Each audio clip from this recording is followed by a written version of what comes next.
Assalamualaikum warahmatullahi wabarakatuh. Kami dari kelompok 1 akan memaparkan materi mengenai uang, perbankan, dan pasar keuangan. Baik, sebelumnya izinkan saya untuk memperkenalkan nama-nama anggota kelompok 1. Yang pertama ada Rilmia Octavian, NIM 105, kemudian ada Novita Miftahul Ulumvia, NIM 107, kemudian yang ketiga saya sendiri, Yuka Triviani Hasim, NIM 118, yang keempat Lutfia Melinda Vidyawati, NIM 147. Oke, materi yang akan kami bahas pada kesempatan kali ini mengenai yang pertama definisi peranan dan fungsi uang, kemudian yang kedua ada klasifikasi uang, yang ketiga ada definisi jenis perbankan dan tugasnya, kemudian yang keempat ada kegiatan perbankan, yang kelima ada definisi pasar keuangan dan jenis pasar keuangan, yang keenam ada ciri pasar keuangan, yang ketujuh ada tujuan dan fungsi pasar keuangan, yang kedelapan ada indikator pasar keuangan. Pembahasan yang pertama mengenai definisi, fungsi, dan peranan uang. Definisi uang. Definisi uang menurut Thomas Rowling G. merupakan segala sesuatu yang tersedia dan diterima secara umum sebagai alat pembayaran untuk pembelian barang dan jasa serta untuk pelunasan hutang. Pengertian uang menurut Rimsky K. Judiceno merupakan satu media yang mampu untuk diterima yang digunakan oleh setiap pelaku ekonomi ataupun pelaku pasar guna mempermudah pada saat bertransaksi. Pengertian uang secara umum dapat didefinisikan sebagai suatu benda yang diterima secara umum oleh masyarakat di suatu wilayah guna mengukur nilai sebagai alat tukar dan membayar setiap transaksi pembelian barang dan jasa, serta digunakan untuk menimbun kekayaan. Peranan dan fungsi asli uang. Yang pertama, uang sebagai alat tukar. Uang dapat mempermudahkan pertukaran, di mana orang yang akan melakukan pertukaran tidak perlu menukarkan dengan barang, tetapi cukup menggunakan uang sebagai alat tukar. Fungsi asli uang yang kedua yaitu sebagai satuan hitung atau unit of account. Karena uang dapat digunakan untuk menunjukkan nilai berbagai macam barang atau jasa yang diperjualbelikan, menunjukkan besarnya kekayaan, menghitung besar kecilnya pinjaman, serta sebagai alat satuan hitung. Fungsi asli uang yang ketiga yaitu uang sebagai alat penyimpan nilai. Karena dapat digunakan untuk mengalihkan daya beli dari masa sekarang ke masa yang akan datang. Ketika seseorang penjual saat ini menerima sejumlah uang sebagai alat pembayaran atas barang dan jasa yang dijualnya, maka ia dapat menyimpan uang tersebut untuk digunakan membeli barang dan jasa pada masa yang akan datang. Peranan dan fungsi turunan uang. Yang pertama, uang sebagai alat pemindah kekayaan, di mana seseorang yang hendak pindah dari suatu tempat ke tempat lain dapat memindahkan kekayaannya yang berupa tanah dan bangunan rumah ke dalam bentuk uang dengan cara menjualnya. Fungsi turunan uang yang kedua yaitu sebagai pendorong kegiatan ekonomi. Apabila nilai uang stabil, orang lebih bergairah dalam melakukan investasi. Fungsi yang ketiga yaitu uang sebagai alat pembayaran yang sah, di mana untuk mempermudahkan dalam mendapatkan barang dan jasa yang diperlukan, maka manusia memerlukan alat pembayaran yang dapat diterima secara umum, yaitu uang. Fungsi yang keempat yaitu sebagai alat penimbun kekayaan. Sebagian orang biasanya tidak menghabiskan semua uang yang dimilikinya pada masa sekarang, ataupun untuk keperluan konsumsi. Ada sebagian orang yang menyisihkan uangnya untuk ditabung untuk keperluan di masa yang akan datang. Fungsi turunan uang yang kelima yaitu sebagai alat pembayar utang, di mana uang dapat digunakan untuk mengukur pembayaran pada masa yang akan datang. Pembahasan yang kedua yaitu mengenai klasifikasi uang. Klasifikasi uang yang pertama yaitu berdasarkan bahannya. Uang dibedakan menjadi dua, yaitu uang logam dan uang kertas. Uang logam merupakan uang yang bahannya terbuat dari logam, seperti emas, perak, perunggu, dan sebagainya. Dan yang kedua yaitu uang kertas, di mana uang yang bahannya terbuat dari kertas. Namun, seiring dengan perkembangan perekonomian, uang kertas mempunyai diversifikasi, yaitu sebagai uang kartal dan juga sebagai uang giral. Klasifikasi yang kedua yaitu berdasarkan nilainya. Berdasarkan nilainya, uang dibagi menjadi 3, yaitu uang bernilai penuh, uang bernilai tidak penuh, dan uang bernilai kredit. Uang bernilai penuh merupakan uang yang nilai intrinsiknya atau nilai bahannya sama dengan nilai nominalnya. Sedangkan uang bernilai tidak penuh atau uang tanda merupakan uang yang nilai intrinsiknya lebih kecil daripada nilai nominalnya. Dan yang ketiga yaitu uang bernilai kredit. Jenis uang di mana nilainya sebagai uang lebih besar daripada nilai bahannya. Dalam keadaan tertentu, nilai sebagai barang tidak penting sama sekali. Contohnya seperti uang kertas. Klasifikasi uang yang ketiga yaitu berdasarkan lembaga pembuatannya. Uang dibedakan menjadi 2, yaitu uang kartal dan uang giral. Uang kartal merupakan uang yang dicetak dan diedarkan oleh bank sentral, yaitu uang yang biasa digunakan untuk melakukan transaksi sehari-hari. Sedangkan uang giral merupakan uang yang dicetak dan diedarkan oleh bank-bank umum atau komersial dalam bentuk demand deposit atau yang dikenal dengan cek. Klasifikasi uang yang keempat yaitu berdasarkan wilayah berlakunya. Dalam hal ini, uang dibedakan menjadi 2, yaitu uang domestik dan uang internasional. Uang domestik merupakan uang yang hanya berlaku di suatu wilayah negara tertentu dan tidak berlaku di negara lain, seperti uang rupiah yang hanya berlaku secara sah di Indonesia. Sedangkan uang internasional merupakan uang yang berlaku di beberapa negara atau bahkan di seluruh dunia. Contohnya yaitu US dollar. Yang ketiga ada definisi jenis perbankan dan tugasnya. Pengertian bank secara umum yaitu bank adalah sebuah lembaga intermediasi keuangan, umumnya didirikan dengan kewenangan menerima simpanan uang, meminjamkan uang, dan menerbitkan promes atau yang dikenal sebagai bank not. Kata bank berasal dari bahasa Italia yaitu banch, yang berarti tempat penukaran uang. Adapun menurut Undang-Undang Perbankan, bank yaitu badan usaha yang menghimpun dana dari masyarakat dalam bentuk simpanan dan menyalurkan kepada masyarakat dalam bentuk kredit atau bentuk-bentuk lainnya dalam rangka meningkatkan taraf hidup rakyat banyak. Industri perbankan telah mengalami perubahan besar dalam beberapa tahun terakhir ini. Menurut Pearson, seorang ahli ekonomi dari Belanda, bank adalah badan atau lembaga yang menerima kredit. Bank menerima simpanan dari masyarakat dalam bentuk giro, deposito berjangka, dan tabungan. Simpanan dari masyarakat tersebut kemudian dikelola dengan cara menyalurkan dalam bentuk investasi dan kredit kepada badan usaha swasta ataupun pemerintah. Dari kegiatan tersebut, bank memperoleh keuntungan berupa dividen atau pendapatan bunga yang dapat digunakan untuk membayar biaya operasional dan mengembangkan usaha. Adapun jenis-jenis perbankan menurut fungsinya. Yang pertama yaitu Bank Perkreditan Rakyat atau yang biasa disingkat dengan BPR.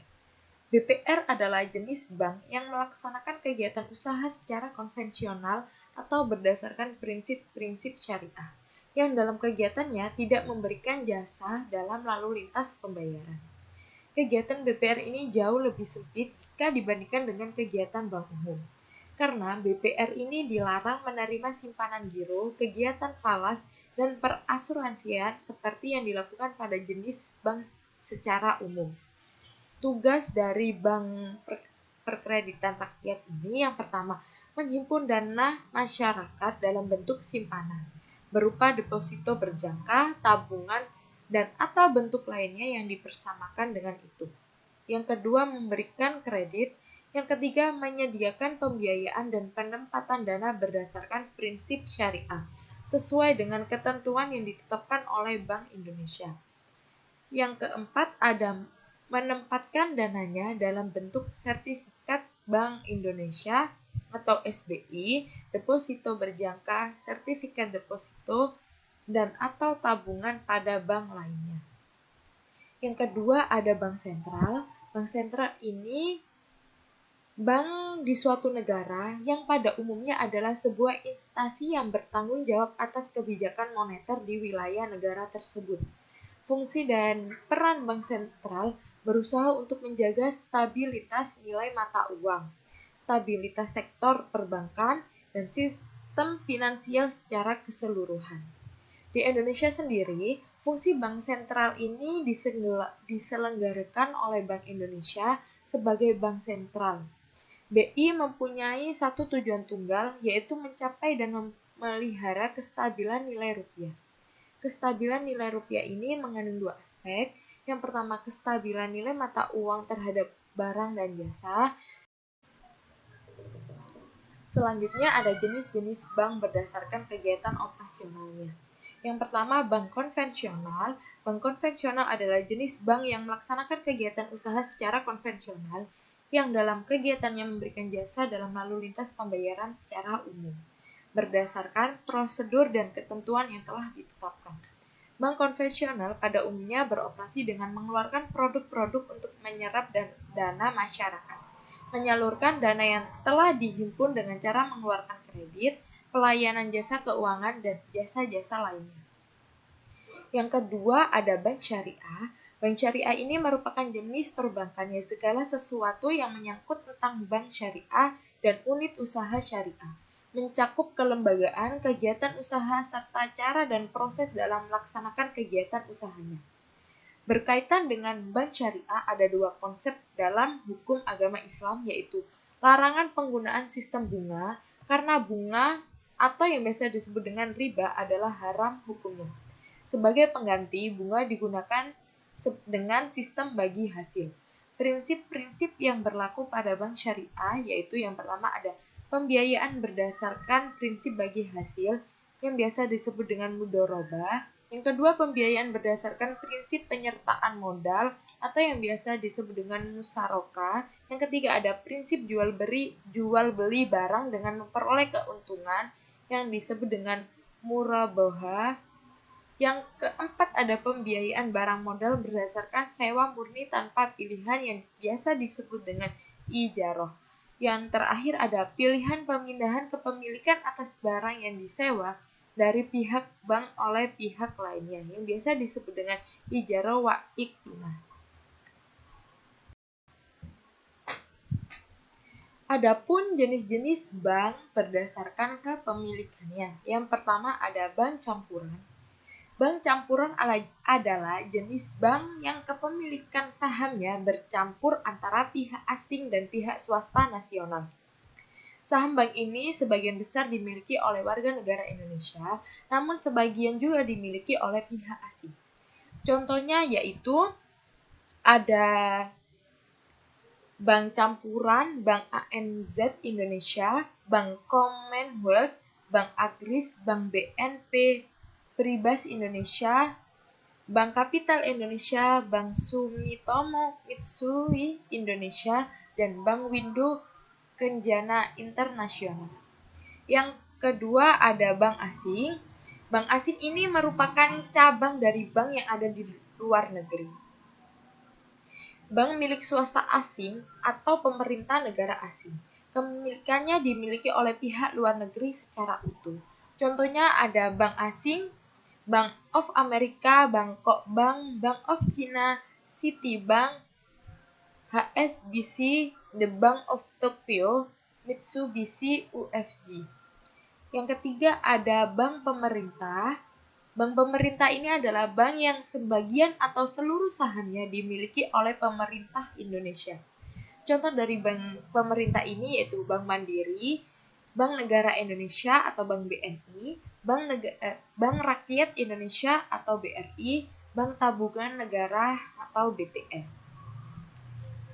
Selanjutnya yang terakhir ada Bank Swasta Nasional. Bank ini merupakan di mana sebagian besar sahamnya dimiliki oleh swasta nasional serta akte pendiriannya pun didirikan oleh swasta. Pembagian keuntungannya juga untuk swasta nasional.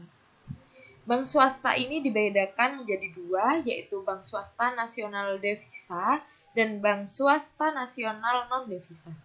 Contohnya yang Bank Swasta Nasional, Bank Muamalat, Bank Sentral Asia BCA, Bank Danamon, Bank Duta, Bank Nusa Internasional, Bank Niaga, Bank Universal, Bank Mega, dan Bank Bumi Putra. Selanjutnya ada kegiatan perbankan. Kegiatan bank umum yang dilakukan untuk menjalankan fungsi utama perbankannya. Yang pertama, menghimpun dana. Fungsi utama bank umum adalah mengumpulkan dana dari masyarakat. Upaya untuk menjalankan fungsi tersebut dilakukan dengan cara mengeluarkan berbagai produk keuangan untuk menyimpan dana, mulai dari tabungan, giro, sampai deposito. Yang kedua, pemberian kredit. Meskipun pada fungsi awalnya bank umum hanya menghimpun dana dan menyediakan layanan jasa perbankan, kini bank umum sudah dapat menyalurkan kredit kepada masyarakat. Kredit ataupun pembiayaan tersebut diberikan dalam berbagai produk, mulai dari kredit untuk pembelian rumah sampai kredit tanpa anggunan. Yang ketiga ada pemindahan dana. Kegiatan operasional yang satu ini dilakukan untuk menyediakan layanan jasa guna pemerataan pembangunan nasional. Pemindahan yang dilakukan oleh bank dilakukan untuk kepentingan lembaga itu sendiri maupun guna kepentingan nasabah. Contohnya yaitu produk dari kegiatan operasional ini merupakan transfer antar daerah ataupun pengiriman uang ke luar negeri. Yang keempat ada penempatan dana.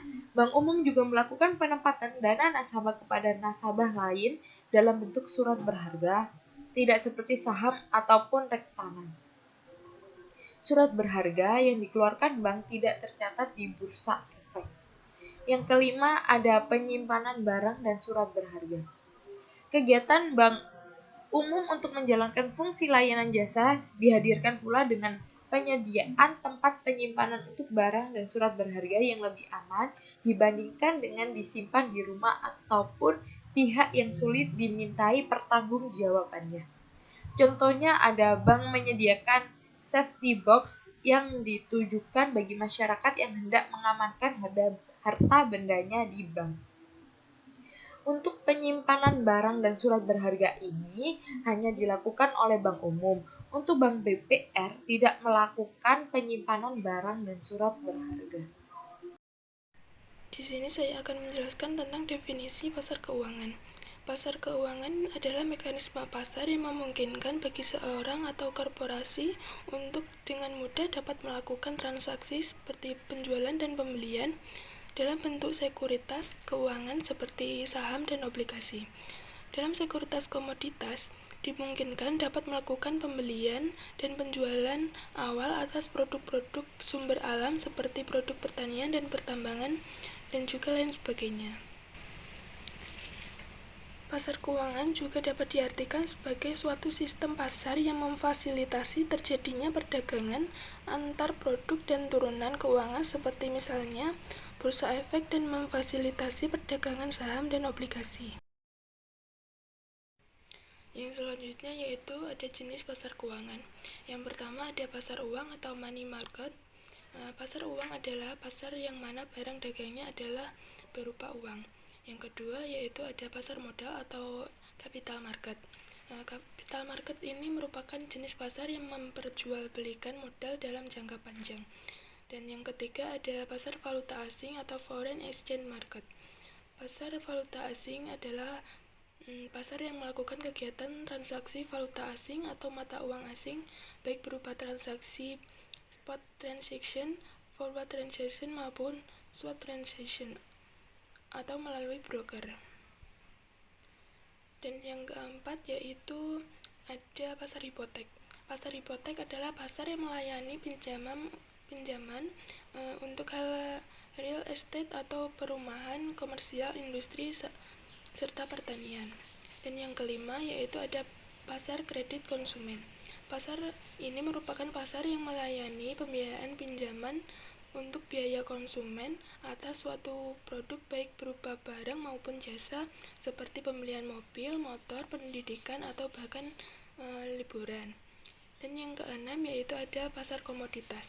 Pasar komoditas ini merupakan pasar yang kegiatannya adalah memperjualbelikan barang-barang komoditas tertentu seperti barang-barang pertanian. Nah, yang selanjutnya yaitu ada ciri-ciri pasar keuangan. Pasar keuangan tidaklah serupa dengan pasar modal. Adapun karakteristik pasar keuangan adalah sebagai berikut.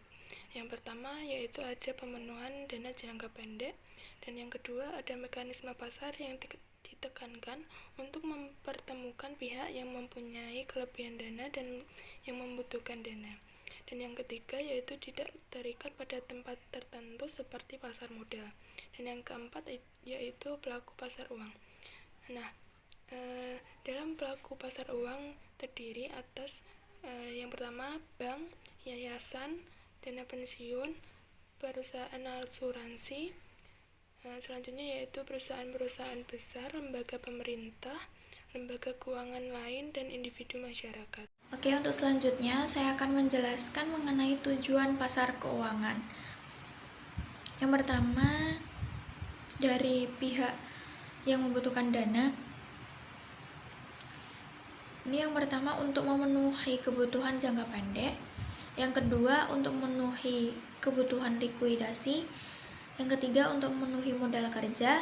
Yang keempat membantu pihak yang membutuhkan dana apabila kalah clearing. Kemudian dari pihak yang menanamkan dana, ini yang pertama untuk memperoleh penghasilan dengan tingkat suku bunga tertentu. Yang kedua, membantu pihak-pihak yang mengalami kesulitan dalam keuangan. Kemudian yang ketiga, spekulasi. Selanjutnya mengenai fungsi pasar uang. Pasar uang memiliki fungsi sebagai berikut. Yang pertama, ini mempermudah masyarakat memperoleh dana-dana jangka pendek untuk membiayai modal kerja atau keperluan jangka pendek lainnya. Yang kedua, memberikan kesempatan masyarakat berpartisipasi dalam pembangunan dengan membeli sertifikat Bank Indonesia atau SBI dan surat berharga pasar uang SBPU. Yang ketiga, menunjang program pemerataan pendapatan bagi masyarakat. Yang keempat, sebagai perantara dalam perdagangan surat-surat berharga berjangka pendek. Yang kelima, sebagai penghimpun dana berupa surat-surat berharga berjangka pendek. Yang keenam, sebagai sumber pembiayaan bagi perusahaan untuk investasi. Yang ketujuh, sebagai perantara bagi investor luar negeri dalam menyalurkan kredit jangka pendek kepada perusahaan di Indonesia. Oke, untuk selanjutnya mengenai indikator pasar uang.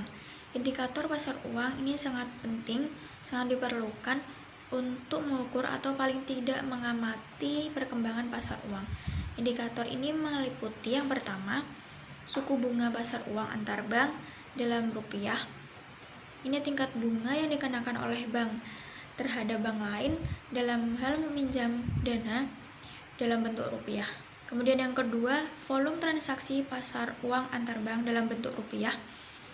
Yang ketiga, suku bunga pasar uang antar bank dalam bentuk US dollar. Ini tingkat bunga yang dikenakan oleh bank terhadap bank lain dalam hal pinjam-meminjam dana dalam bentuk US dollar. Indikator pasar uang yang keempat adalah volume transaksi pasar uang antar bank dalam bentuk US dollar.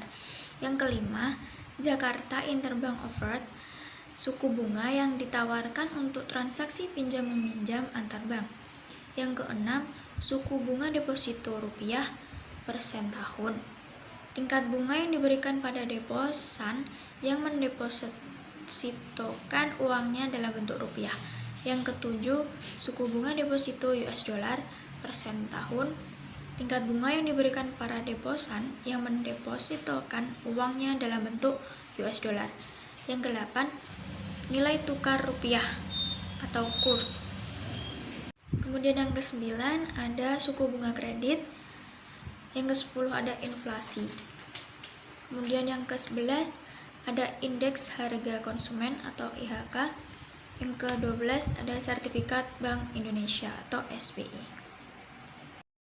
Selanjutnya yaitu ada studi kasus pengaruh resiko suku bunga Bank Indonesia, resiko inflasi, dan resiko nilai mata uang terhadap profitabilitas. Studi kasus pada Bank Umum Swasta Nasional Devisa yang tercatat di BEI pada tahun 2014 sampai 2018. Secara umum, kinerja bank dapat dilihat dari analisis rasio likuiditas, profitabilitas, dan solvabilitas. Bank layaknya usaha pada umumnya memiliki tujuan untuk meningkatkan nilai perusahaannya. Salah satunya dengan meningkatkan perolehan laba. Indikator untuk mengetahui bagaimana kinerja bank dalam memperoleh dan meningkatkan laba dapat dilihat pada rasio profitabilitas. Suku bunga yang tinggi akan meningkatkan jumlah tabungan. Nasabah berspekulasi untuk menambahkan dana mereka ke bank dengan harapan untuk mendapatkan imbalan berupa bunga simpanan. Jumlah dana yang masuk ke bank akan semakin meningkat sehingga akan mendorong dana pihak ketiga bank. Sumber utama bank yang untuk penyaluran pinjaman atau pembiayaan merupakan dana pihak ketiga yang berasal dari penghimpunan dana. Fluktuasi nilai tukar memiliki dua arah yang dikenal dengan depresiasi dan apresiasi. Nilai tukar akan mempengaruhi pendapatan bank melalui transaksi valuta asing yang membuat fee dan selisih kurs. Nilai tukar akan menjadi beresiko terutama perbankan yang memiliki kewajiban dalam bentuk dolar AS atau mata uang lain dan melaksanakan penyaluran dana dalam mata uang asing. Dalam studi kasus ini dapat disimpulkan bahwa resiko suku bunga BI dan resiko inflasi secara parsial tidak berpengaruh terhadap profitabilitas. Resiko nilai tukar secara parsial berpengaruh negatif terhadap profitabilitas. Resiko bunga BI, resiko inflasi, dan resiko nilai tukar berpengaruh positif terhadap profitabilitas.